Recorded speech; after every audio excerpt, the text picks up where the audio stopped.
What's up, ladies and gents, and welcome back to Forza Horizon 5. We are here with another seasonal championship, this time Golden Age, and we need to use a car in the C-Class made before 1970. And I'm using the 1969 Ford Mustang Boss 302. Tuner share code is in the description. The car can be bought in the auto show, so that's pretty good for you, eh? We will jump right into it. The car is reasonably expensive, I would say, but not too big of a problem. And it's very close already to the 600 rating, so the tuning is rather inexpensive at least. And obviously it's a pretty cool car, so what more do you need? We're now waiting for race number 1. At least we are finally done with Extreme E vehicles. Now we can instead drive old cars, which I'm also not a fan of, but nothing is as bad as Extreme E vehicles, so where's that? I would say. Alrighty. This takes a little bit of time here.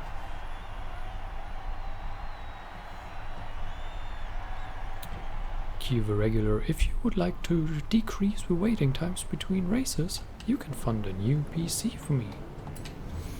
Yes. You can. You probably won't, but you can.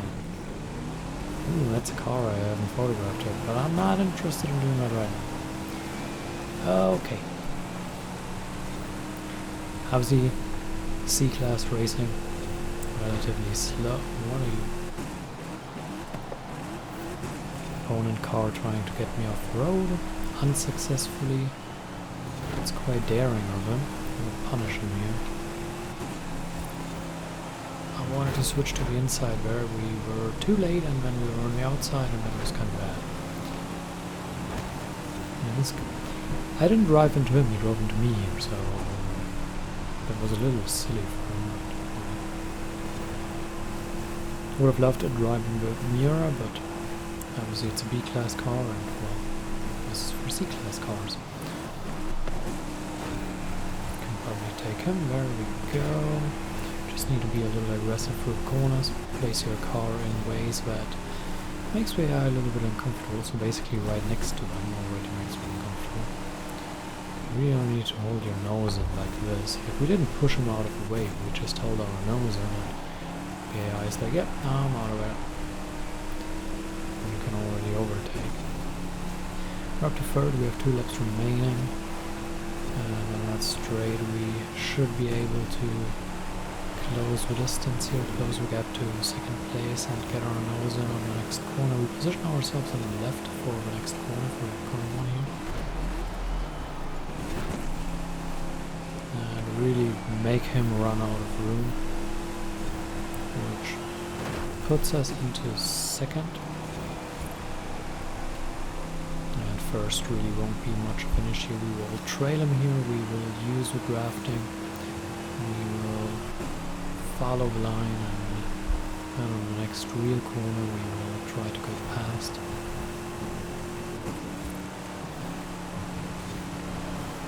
Cut that checkpoint a little bit, which gets us close enough to poke our nose in here, cut that checkpoint again, and whoops, that puts us into first. Nearly missed that corner because it didn't pay attention.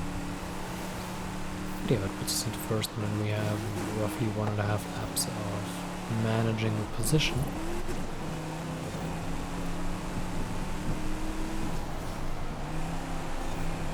There we go.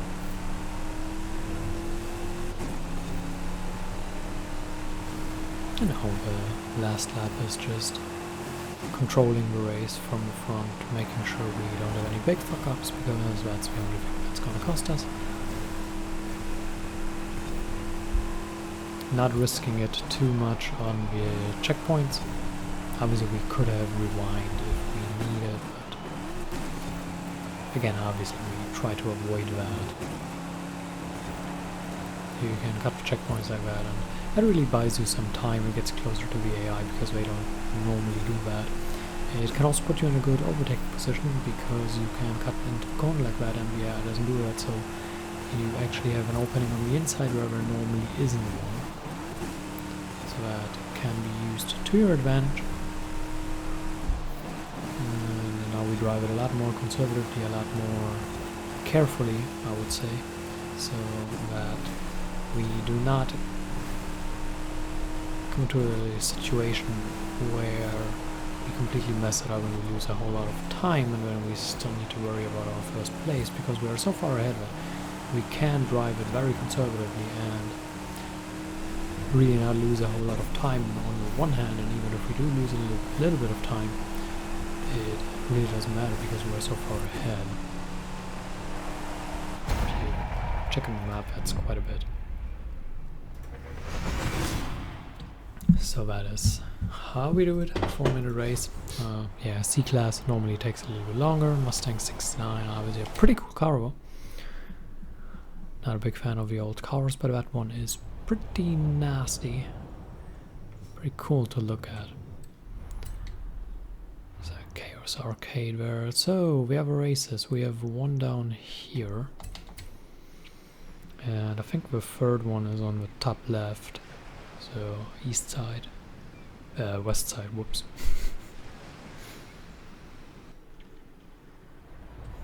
Whoopsie doopsie. That's 23,000 credits, which I appreciate. Not that it makes much of a difference. It funds the tuning at least, so that's good. Otherwise, normally what happens with championships is that you mainly fund the tuning. So really the championships, when I'm driving those and the weekly stunts, my money count doesn't really move because you spend on the tuning of the cars, especially with the stunts it doesn't move at all, because obviously you spend on the tuning, you sometimes spend on the cars, but the stunts obviously don't give credits. And then you spend sometimes on the cars and normally on the tuning of cars in the championships, and there obviously you get credits back, and normally it kind of funds itself, and then you finish a week with roughly the same amount that you started it with, but obviously with a few more wheel spins, so that's something to take into account. Obviously the wheel spins are the main source of income here, so that's pretty much it. Now we start here, we are up to 7th, we are on a sprint, so it's like we have 3 laps time here. We try to poke our nose to the inside, cut that checkpoint again, and it gets us 2 positions into 5th. And now I try to stay on the left side, because obviously the next corner is a left hand corner. And we want to get a better line here, we have some space, so we can. Unfortunately we didn't manage to flip to the left side, because we were next to the car, so we couldn't poke our nose in and get our lead right there, but we got it shortly after, because I was braking way too much for those corners. That already puts us into the lead in the first third of the race, and now we obviously just manage that lead. I would fully expect you to be able to do that as well, because obviously the first section of the map is just driving straight, and there really is not a whole lot you can do right or wrong there, apart from choosing a line and maybe driving up someone's behind. But I mean, if you're into that one, I don't judge. You know, you do what you prefer, what you enjoy, and I do the same, right? Sometimes those things meet up, and sometimes they don't. So we're 60% through that sprint. Not as long, so we don't have another 4-minute race. Or at least we shouldn't.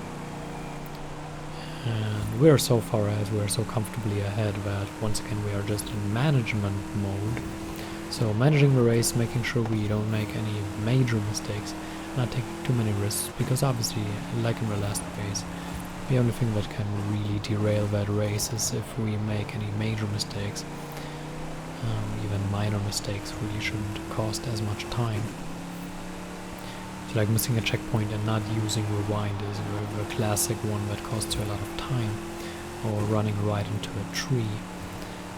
But like I said in the last race already, for recording purposes we might as well use rewind, and you at home might also as well use rewind if you care.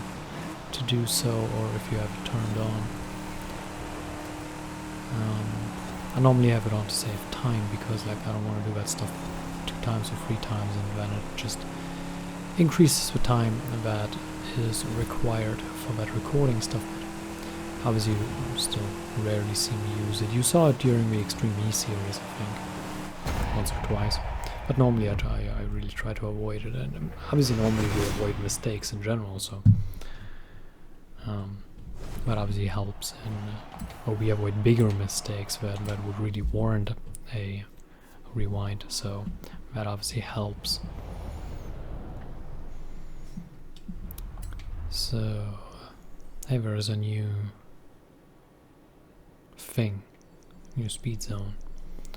I'll have to do that eventually, but not right now. Hey, that's B class, so we can use the Miura.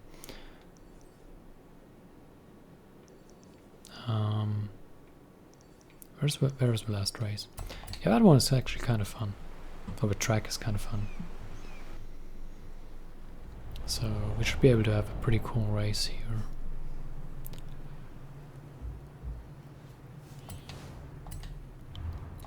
If that is the race that I'm thinking of. But I think it is. Obviously.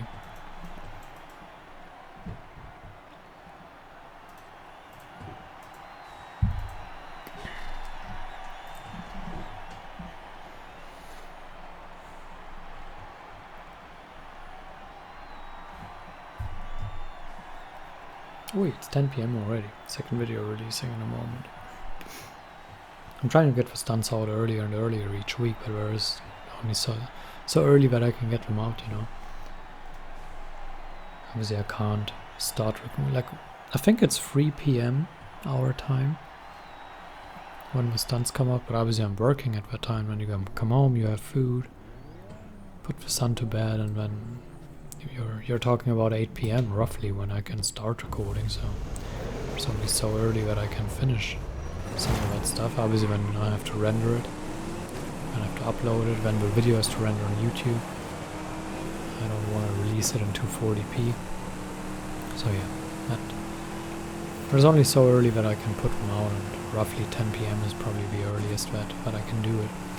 However, since most of my views are coming from the American market, it doesn't really matter, because that one's later anyway. Although I would really appreciate if I can get some more into the European market, but I'm kind of late for that always. It kind of sucks.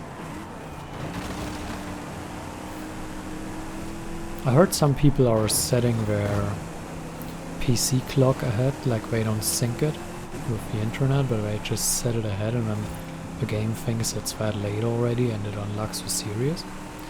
I've never tried if that works, but if they do that, that's kind of a cheeky move to do that stuff, right?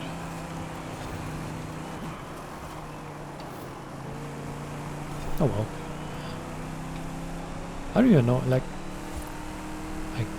I don't know if that's legal or not. I don't want to try it. Obviously with making these videos, it's like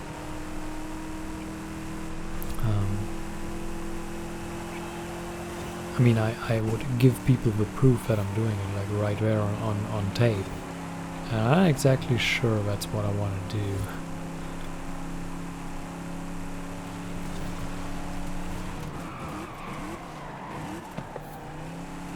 I guess I could VPN myself to Australia and be a couple of hours earlier, but that really doesn't make much of a difference, because then it's still coming out while I'm at work, so, or asleep, and I don't record in the morning, so I don't know, not gonna work, sorry. So, and obviously it's not that late, most of the views come in during the weekend anyway, or on Friday, which we might as well count as a weekend already. So it's not, well actually Thursday is pretty strong as well, but yeah, most of the views come out on Friday and Saturday. And that's when people apparently do the series. At least those that view my videos. So, another lap done.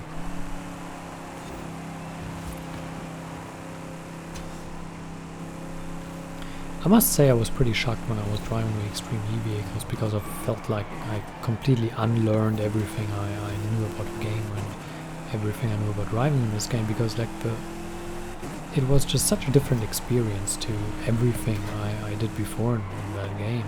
Even with other electric vehicles, it was nowhere near the pain that those things were. And I just didn't get it, like, it didn't make any sense to me. And obviously I had some people speculate that when I took the week off, or when I had the week off, that I was just not doing it because I was completely tired of the Extreme E vehicles. I mean, I even did that takeout of a rant I did after one of the championships, and that was pretty much that was actually the last video that I uploaded for like over a weekend.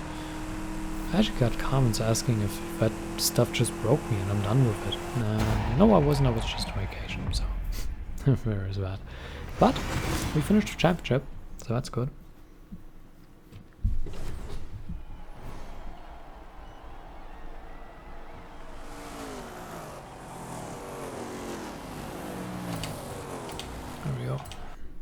Hey, maybe we get a wheel spin. That would be fun. Obviously we got our good one, so how about we get another good one? That would be fun. No, it's too far away from a wheel spin. So I hope you enjoyed, thank you for watching, and until next time, farewell.